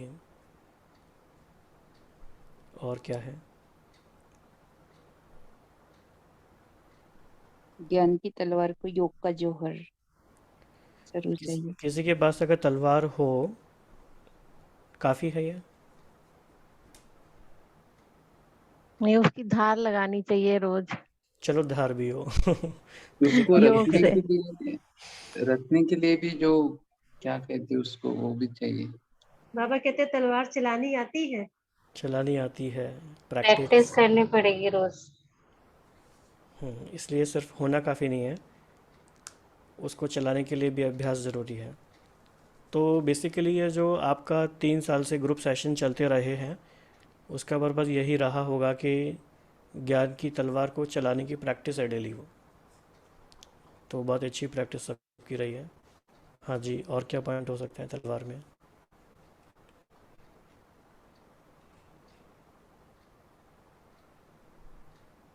अमृत वेले उठकर अपने को चेक करना, तो पूरा दिन ज्ञान का तलवार।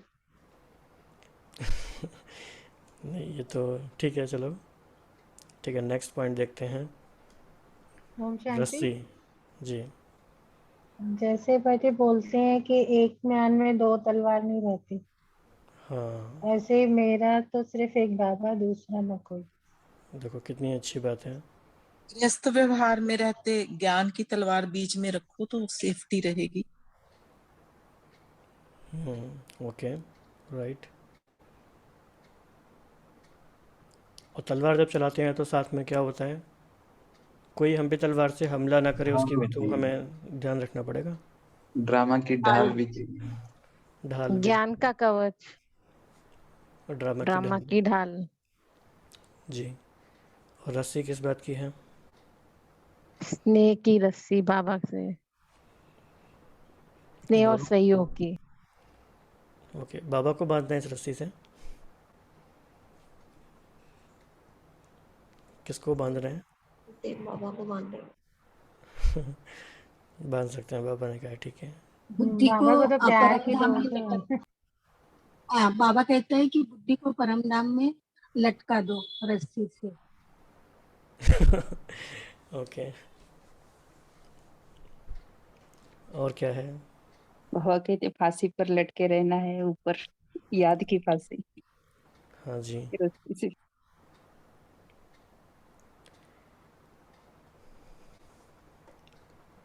मतलब कि ये है, बाबा हमें ऐसी ऐसी बातें बताते हैं कि हम जो भी चीज़ अपने चारों ओर देखें ना, हमें हर चीज़ को देख के ही बाबा की याद आ सकती है, क्योंकि हर चीज़ के बारे में तो बाबा ने कुछ ना कुछ कहा ही है। आज तो हमने बहुत थोड़े से एग्जांपल लिए हैं, ऐसे कम से कम भी 200-300 एग्जांपल और होंगे कि हर चीज़ के बारे में बाबा ने क्या कहा। और इस तरह से धीरे धीरे हमारा हर चीज़ को देखने का नज़रिया ही बदल जाएगा।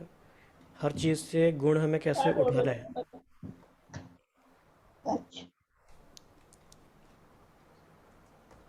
हाँ जी, नेक्स्ट। ओम शांति। बाबा ने कहा है माताओं ने अपने स्नेह से बाबा तो बांध दिया है, बाबा तो आना पड़ा। बिल्कुल सही बात। माताओं ने बाबा तो रस्सी अपने स्नेह से बांध दिया है, तो बाबा तो आना पड़ा। जी, बिल्कुल सही बात है। Thank you. रस्सी है और रस्सी के बाद फिर धागे हैं,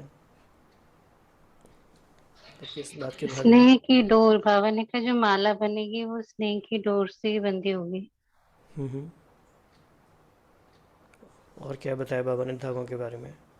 महीन धागे। ने बताया ओम शांति कि और तो हमने रस्सियां तोड़ दी हैं, लेकिन जो सूक्ष्म धागे हैं महीन धागे रह जाते हैं। मतलब और जंजीरें तो तोड़ दी हैं, लेकिन अभी सूक्ष्म धागे रह गए जो हमने और ये धागे इतने सूक्ष्म होते हैं कि हमें कई बार रियलाइज़ नहीं होता, और हम अपने आप को डिक्लेयर कर देते हैं पहले ही प्री मैच्योरली कि हम तो मुक्त हैं, बंधन मुक्त हैं, या हम जीवन मुक्त हैं, या फिर हमारे अंदर मोह का कोई संस्कार नहीं है। लेकिन जब समय आता है तो फिर वो चीज़ें दोबारा से आ जाती हैं। इसलिए इसके लिए सूक्ष्म चेकिंग चाहिए, महीन धागों की चेकिंग। और कई बार तो बाबा कहते हैं सोने के धागे होते हैं। मतलब कि सोने के धागे का मीनिंग ये हुआ कि कोई ऐसी चीज़ है जो होनी नहीं चाहिए, लेकिन उसको भी हम गुण के रूप में देखते हैं। हमें लगता है ये तो अच्छी बात है, लेकिन वो हमें बांधती है कहीं ना कहीं। ठीक है, एक और ले लेते हैं इसमें। ये क्या है? एरोप्लेन। तो एरोप्लेन के बारे में बाबा ने क्या क्या महावाक्य उच्चारे हैं? डबल रिफाइन पेट्रोल चाहिए एरोप्लेन के लिए। ओके, बाबा ने कहा मन रूपी विमान में मेरे पास उड़ के आ जाओ। जी।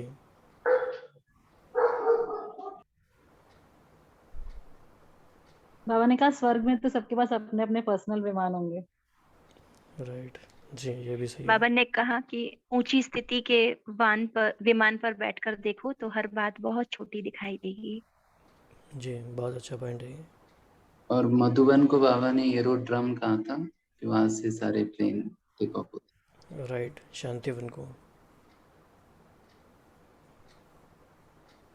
शांतिवन ब्राह्मणों की उड़ती कला का एरोड्रम बनेगा, जिससे ब्राह्मण अपनी ऊंची स्थिति को प्राप्त करेंगे, तो वो बनी रहे। और कुछ एरोप्लेन के बारे में? बाबा ने कहा है कि प्लेन हो जाएंगे तो फिर प्लान और प्रैक्टिकल एक हो जाएंगे, फिर सफलता एरोप्लेन के माफिक उड़ेगी। राइट। नेक्स्ट है जी, नेक्स्ट है बैलेंस यानी तराजू। तो इसके लिए बाबा ने क्या क्या बताया? बाबा ने कहा चढ़ने तो समय खत्म हुआ, उड़ते रहो और उड़ाते रहो। ओम शांति। बाबा ने कहा लव और लॉ का बैलेंस, लौकिक अलौकिक का बैलेंस। बाबा ने कहा बैलेंस द्वारा ही ब्लेसिंग्स मिलती हैं। जी। ज्ञान और योग का बैलेंस। स्नेह और शक्ति का बैलेंस हमेशा रखना है। बैलेंस के बारे में बाबा ने बहुत गहरे गहरे महावाक्य बताए हैं, और ये बहुत गहरी बात है। तो कोई और महावाक्य किसी को याद आ रहा है? ओम शांति, लव और लॉ में बैलेंस। जी। बाबा का 3B का एक महावाक्य है कि जहाँ बैलेंस है वहाँ ब्लेसिंग्स और ब्लिसफुल लाइफ, मतलब ब्लिसफुल वर्ड आया। राइट।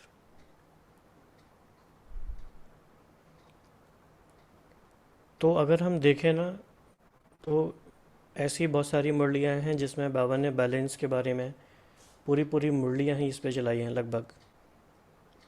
तो बहुत गहरी धारणाएं हैं, लेकिन अभी हमें कितना याद आ पाता है वो इम्पॉर्टेंट है देखना। क्योंकि जैसे कि 1969 में बाबा ने कहा कि समय पर याद आना ही तीव्र पुरुषार्थ है। तो समय पे हमें कितना याद आता है, तो वो भी हम चेकिंग अपनी करते जा रहे होंगे। बाबा ने कहा है कि जैसे बीज की स्थिति सूक्ष्म है, वैसे ही बीज की यानी बैलेंस की स्थिति भी सूक्ष्म है।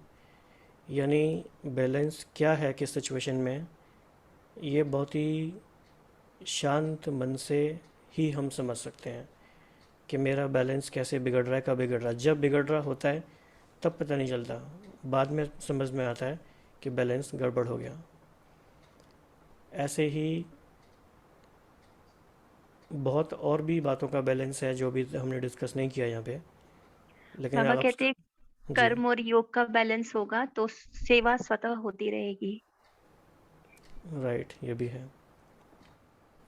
और एक परमार्थ और व्यवहार का भी बैलेंस था। बाबा ने कहा था कभी कभी व्यवहार में कहते कि मुझे करना ही पड़ता है, करना ही होगा, लेकिन बाबा ने कहा इधर का तराजू अगर एक तरफ जाता है तो बैलेंस भी कर देगा। मतलब परमार्थ अगर सफल है तो व्यवहार भी हो जाएगा। तो इसको हम एक रिवर्स तरीके से चेक कर सकते हैं। जैसे कि आपने बताया कि बैलेंस है तो ब्लिस है। इट मीन्स कि अगर ब्लिस नहीं है तो मतलब बैलेंस भी नहीं है। तो जिस भी दिन ऐसा लगे कि आज मुझे ब्लिसफुल फील नहीं हो रहा है, तो रिवर्स इक्वेशन में हमें चेक करना चाहिए कि कौन सा बैलेंस आज मेरे से गड़बड़ हुआ है। डेफिनेटली कुछ ना कुछ होता है ऐसा, तो हमें पता चल जाता है। तो ये हमने कुछ एग्जांपल्स आज देखे, और क्योंकि दादी का दिन भी आ रहा है अभी, तो उनके भी कुछ महावाक्य बाबा ने जो उनके लिए उच्चारे थे वो देखते हैं। समय कम है इसलिए कुछ। तो आपकी दादी कैसे गई? अचानक गई ना। अच्छा, दादी से प्यार है तो यह अचानक का पाठ दादी को याद करके याद करो। तो ये हम सबको याद रखना है। अचानक का पाठ दादी को याद करके याद करो। और इससे भी ज़्यादा इम्पोर्टेंट बात, जैसे दादी अपने लक्ष्य को पूरा करके गई ऐसे ही नहीं गई, उसको सर्टिफिकेट मिला कर्मातीत, कर्मेंद्रियों ने भी अपनी आकर्षण में नहीं बांधा, साक्षी होके कर्मेंद्रियां शीतल होती रही। तो ये 15 अक्टूबर की मुरली है दादी जी के अव्यक्त होने के बाद बाबा ने चलाई। तो ये मुरली पूरी भी पढ़ सकते हैं, तो इससे हमें एक विशेष इंस्पिरेशन मिलेगी। तो बाप दादा ने कह दिया है कि अचानक होना है, एवर रेडी रहना है, फास्ट गति करो अभी, स्वयं की भी औरों को भी योग्य बनाने की। दोनों बातों की फास्ट गति करनी है। तो अल्टीमेट क्वेश्चन ये है कि बहुत सारी बातें कलेक्टिवली होती हैं, ग्रुप में होती हैं, मधुबन से इंस्ट्रक्शन आते हैं, लेकिन अब मुझे क्या करना है? तो जस्ट 1 मिनट में आप अपनी डायरी में लिख लीजिए जो भी आपके मन में थॉट आता है, बिना ज़्यादा सोचे समझे। 1 मिनट में एनी 2-3 पॉइंट्स लिख लीजिए, मुझे क्या करना है। इस साल जितने महीने बचे हुए हैं, सितंबर, अक्टूबर, नवंबर, दिसंबर, 4 महीने में क्या करना है, क्या लक्ष्य है हमारा,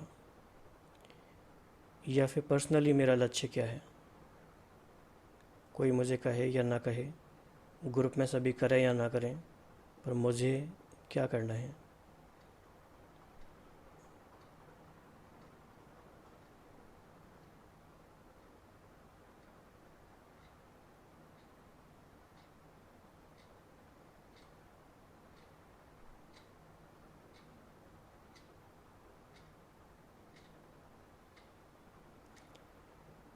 अगले 4 महीने को विजुलाइज करते रहें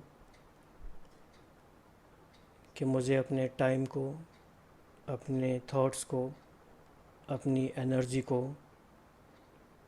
इन सब का मेरा इन्वेस्टमेंट पोर्टफोलियो क्या है, मुझे इन चीज़ों को कैसे इन्वेस्ट करना है। Because these are the imperishable most important resources which I have. या बाय डिफ़ॉल्ट होगा या हम चॉइस करेंगे कि मुझे क्या करना है। तो ये एक ऐसा क्वेश्चन है जो हमें अपने आप से हर दिन पूछते रहना है और इसकी इंटेंसिटी को बढ़ाते रहना है कि मुझे क्या करना है। कोई 1-2 पॉइंट शेयर कर सकते हैं, किसी के मन में कुछ आया है तो संकल्प क्या करना है। स्पेसिफिक जनरल बातें नहीं बताना है, क्या करना है। कोई भी 2-3 लोग शेयर करें।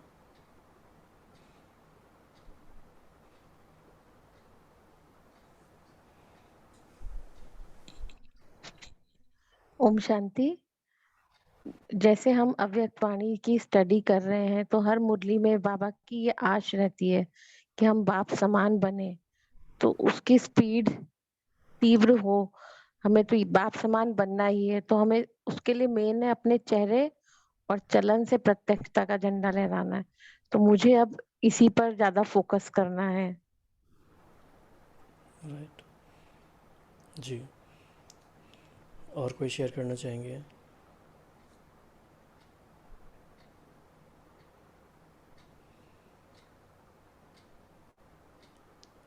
इसको हम कहते हैं बेसिकली आउटकम ओरिएंटेशन। हमें ये क्लैरिटी हो कि मुझे अगस्त के बचे हुए दिनों में क्या करना है, सितंबर में क्या करना है, इस साल के बचे हुए महीनों में क्या करना है। अगर हमारा प्लान नहीं होगा तो फिर कैसे होगा?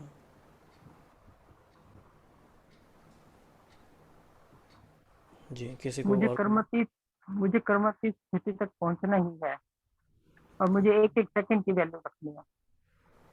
जी। किसी भी छोटी बड़ी बात के कारण अपनी स्थिति नहीं गंवानी है। हाँ, ये हमारा फर्स्ट पॉइंट था। स्थिति वो सबको याद रहना चाहिए। सबने डायग्राम बनाया होगा डायरी में। ठीक है, तो आज इतना ही करते हैं। किसी का कोई ख़ास एक दो क्वेश्चन है तो ले सकते हैं, कोई इम्पोर्टेंट है तो कुछ,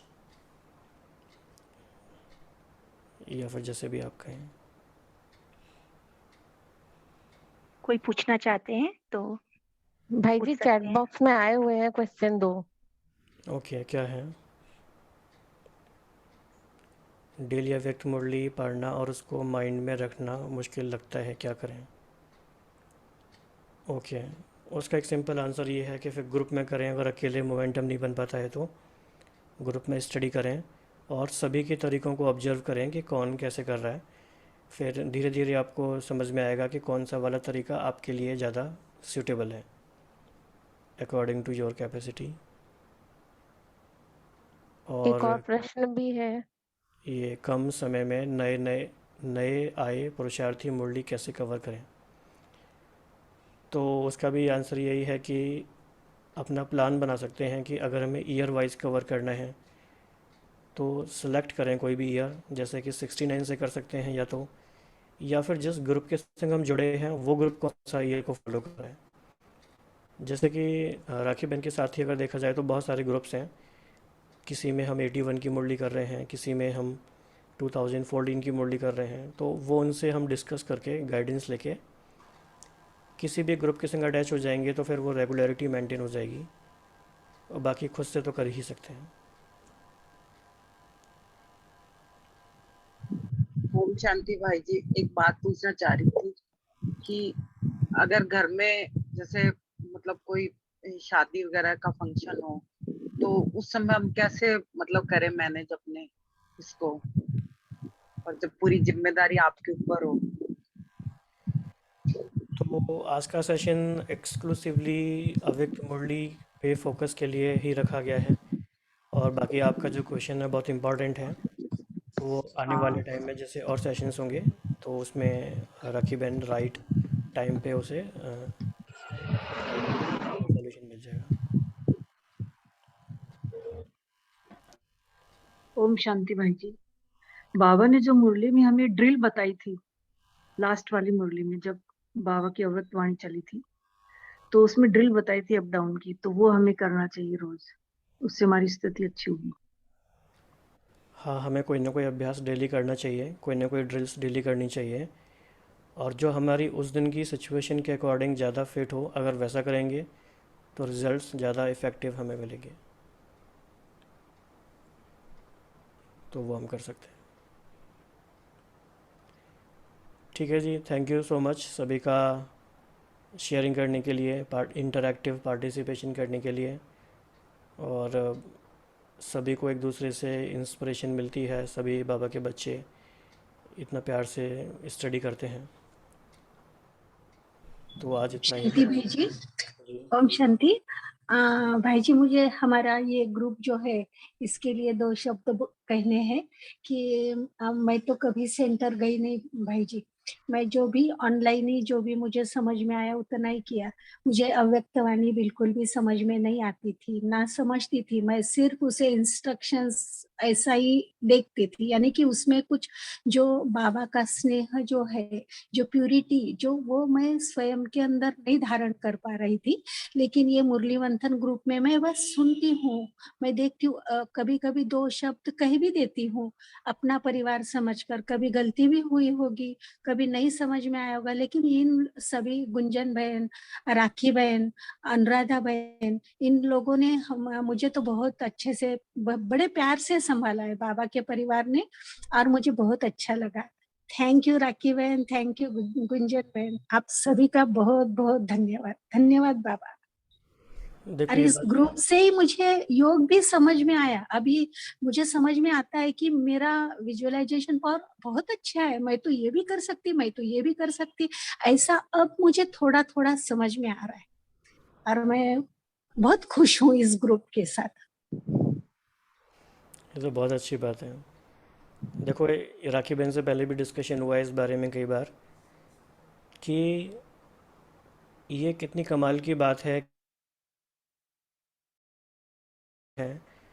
ये बहुत कल्याणकारी सिस्टम्स बाबा ने हमें बना के दिए हैं। एक तो बेहद का सिस्टम है मधुबन का, और साथ में ऐसे छोटे छोटे ग्रुप ड्रामानुसार बने हैं। बहुत बहुत कल्याण है इन सारी बातों में। हमें शायद कई बार रियलाइज़ नहीं होता होगा, लेकिन जब ये सारे आधार ख़त्म हो जाएंगे धीरे धीरे ड्रामानुसार, तो शायद हमें याद आएगा कि ऐसा भी समय था कि हमें मदद मिली थी, संगठन का भी सहयोग था, पर हमने पूरी तरह से वो समय का लाभ नहीं उठाया। और अभी भी किसी को लगता है कि समय का लाभ पूरा नहीं उठा पा रहे हैं, तो अपने आप से डेली ये पूछना है कि मेरा ये जीवन आखिर है किस लिए। 24 घंटे जो मुझे मिलते हैं ये क्यों हैं, ये मुझे करना क्या है। क्या हम 1 घंटा भी मुरली पढ़ने के लिए सिंसियरली नहीं निकाल सकते, तो फिर हमारे एग्जिस्टेंस का क्या मीनिंग है, what I am living for. तो जब तक अपने आप को ऐसे झकझोरने वाले क्वेश्चंस नहीं करेंगे तो वो क्लैरिटी आएगी नहीं। इसलिए बहुत ही अच्छा आपने शेयर किया, सबको उससे इंस्पिरेशन मिलेगी। हाँ जी। ओम शांति। भाई जी, आपने आज बहुत अच्छे माइंड मैपिंग टेक्निक से और मेटाफर से जो हमें एक्सप्लेन किया। वैसे तो हम मुरली पढ़ते हैं, लेकिन जैसे एक टॉपिक लेकर डायमंड की और ये सबसे रिलेटेड महावाक्यों को जो रिलेट कराया, उससे काफी बुद्धि का क्या बोलते हैं माइंड ब्रेन स्टॉर्मिंग हुआ। तो अब इस टेक्निक से भी हम आगे करने की कोशिश करेंगे, और आगे भी आपसे ऐसे सहयोग चाहेंगे कि आपको जब फुर्सत मिले आप हमें टाइम दें, ताकि सबका पुरुषार्थ और तीव्र हो। और आज का सेशन बहुत ही अच्छा रहा। तो थोड़ा सा हम आपके बारे में जानना चाहेंगे कि आपने कितने टाइम से ये किया, कितना आपने मतलब मुरली डेली चर्निंग में कितना टाइम आप देते हैं, तो हमें भी उससे थोड़ा सा इंस्पिरेशन मिले कि हम भी इतना तो डिवोट करके और ऐसे करके ही मुरली मंथन करें। ओके काफ़ी इंटरेस्टिंग क्वेश्चन है ये। तो वैसे तो ये है कि अव्यक्त मुरली में बाय डिफ़ॉल्ट इंटरेस्ट शुरू से ही था। और शुरू से कैसे इंटरेस्ट आया होगा, क्योंकि ज्ञान में आए हुए वैसे 20-22 वर्ष हो गए, तो उस समय कोई ऐसे सोशल मीडिया या यूट्यूब कुछ भी था नहीं। तो सूरज भाई जी की क्लास और जगदीश भाई जी की क्लास 2 मुख्य माध्यम थे ज्ञान को समझने के उस समय में। तो सूरज भाई जी की क्लासेस में अव्यक्त मुरली के बहुत सारे रेफरेंस आने लगते थे कि बाबा ने एक अव्यक्त मुरली में ऐसे कहा है, एक अव्यक्त मुरली में ऐसे कहा है। तो हमें लगता था ये तो बड़ी अच्छी बात बता रहे हैं, ये अव्यक्त मुरली क्या चीज़ है, इन्होंने क्या पढ़ा है ऐसा। फिर हमें लगता था ये तो लेकिन कभी कभी बताते हैं ना थोड़ी थोड़ी बातें, हम अगर पूरा ही पढ़ लें तो कैसा होगा। तो उस समय ये एक इंटेंशन ऐड हुआ कि ये कुछ अच्छी चीज़ है, अव्यक्त मुरली पढ़नी चाहिए। लेकिन वो कभी ऐसे सिस्टमेटिक पता नहीं था कि क्या करना है, कैसे करना है। लेकिन फिर हर संडे को जैसे सुनते गए तो इंटरेस्ट बढ़ता गया।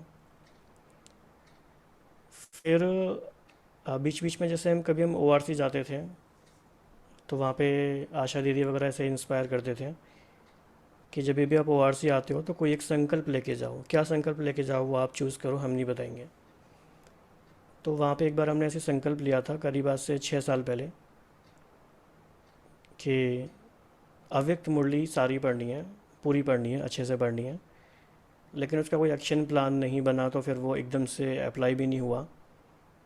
लेकिन उसके बाद धीरे धीरे आज से लगभग 3.5-4 साल पहले कुछ सिचुएशंस ऐसी बनने लगी कि वो फिर हमें लगा कि शायद वो कुछ एक्सटर्नल फोर्सेस कराते हैं, कोई हमें आत्मा हेल्प करती है या बाबा हेल्प करते हैं। तो ऐसे ही वो जून 2018 में शायद शुरू हुआ, और फिर उसके बाद 3-4 महीने बाद पता चला कि नवंबर में जो पुणे वाला ग्रुप है हमारा जगदम्बा भवन का, वो भी शुरू हुआ। फिर उससे मोमेंटम और हेल्प मिली, तो उस तरह से धीरे धीरे बात शुरू होती गई, और ग्रुप का सहयोग मिलता है तो डेली हो जाता है। फिर बहुत सारे भाई बहन और बीच बीच में जुड़ते रहे, मदद करते रहे, तो उस तरह से काफ़ी कुछ हुआ। और कुछ स्पेसिफिक क्वेश्चन का आंसर मैंने मिस किया तो आप प्लीज़ बताइए। जी, आपने सबका आंसर दिया है बहुत अच्छे से। आगे भी आप आते रहिएगा और हमें ऐसे ही बाबा के महावाक्यों से भरपूर कीजिएगा। Thank you. एक इसमें suggestion I would like to add जी। कि 1988 से लेके अब तक की सारी अव्यक्त मुरलियों के वीडियोस यूट्यूब पे अवेलेबल हैं, और जो भाई बहन इतना समय निकाल सकते हैं, तो दिस इज़ वेरी इम्पॉर्टेंट कि हम बाप दादा की वीडियोस डेली देखें। हम नियम बना लें कम से कम आधा घंटा, और मैक्सिमम मतलब पूरी मुरली एक साथ 2-2.5 घंटे की, 3 घंटे की। क्योंकि बाबा का बहुत सारा कम्युनिकेशन नॉन वर्बल है, वो कई बार मुरलियों में प्रिंट नहीं होता। बाबा के जो एक्सप्रेशंस हैं और जो हम भगवान को कर्म करते हुए देख रहे हैं, उसके एक्शंस को देख रहे हैं, ये सारी दिव्य लीलाएं हैं जो अदरवाइज़ तो हम कहाँ देखेंगे। और संगम का समय भी पूरा होने ही चला, और हम में से कोई भी ऐसे नहीं है कि जो सारी अव्यक्त मिलन हमने मनाए होंगे। तो जो हमने मिस किया है उसे हम कैसे कंप्लीट करेंगे। तो आज के सेशन में हम ये संकल्प ले सकते हैं कि एटलीस्ट हम आधा घंटा डेली अव्यक्त बाप दादा का वीडियो देखेंगे, और बिल्कुल ऐसे ही फील करेंगे जैसे कि बाबा हमारे घर में हमारे साथ ही रहते हैं, हमारे घर के सबसे सीनियर मेंबर हैं। तो कौन कौन ये प्रॉमिस कर सकता है? ओम शांति भाई जी। पक्का पक्का करेंगे भाई जी। ओम शांति जी। जी। आज भाई जी मैं फर्स्ट टाइम जुड़ी हूँ ग्रुप से। मैं बाबा की बंधन वाली बच्ची हूँ, तो मतलब 6.5 साल हो गए ज्ञान में। तो बस ये होता है कि चुप चुप के पढ़ते हैं बोली। मुझे आपका अभी गॉड ब्लेस यू में अभी संडे को जो प्रोग्राम हुआ उसमें पता चला कि अव्यक्त वाणी का ग्रुप है, और बाय चांस उस दिन मेरे हस्बैंड नहीं थे, नहीं तो संडे को मैं नहीं सुन पाती हूँ कोई भी क्लास। बस अब बाबा ने आप यहाँ जोड़ा है ग्रुप से, आगे बाबा करेंगे प्लानिंग जो भी। देखो इससे ज़्यादा ओम हम शांति। जी भाई जी, जो बाप दादा की वीडियोस के का यूट्यूब का लिंक यदि आप शेयर करें तो सभी को हेल्प होगी। यदि जी वैसे यूट्यूब चैनल वो अव्यक्त मुरलीज के नाम से है, बीच में स्पेस नहीं है, और वो मधुबन का ही चैनल है आई थिंक, और उसमें अव्यक्त मुरली ही है, कुछ और नहीं है। और अब तो इंग्लिश में भी अपलोड होने लगे हैं, और बाकी हिंदी में तो पूरा है ही। तो ईयर वाइज हम कर सकते हैं, अपना पर्सनल प्लानिंग कर सकते हैं। जी, तो इसका लिंक शेयर करिए। ओके जी, ओम शांति। ओम शांति। थैंक यू सो मच भाई जी। ऐसे ही प्लान आगे भी करेंगे कि आपकी क्लासेस होती रहें। ओम शांति। ओम शांति। Thank you. ओम शांति भाई। ओम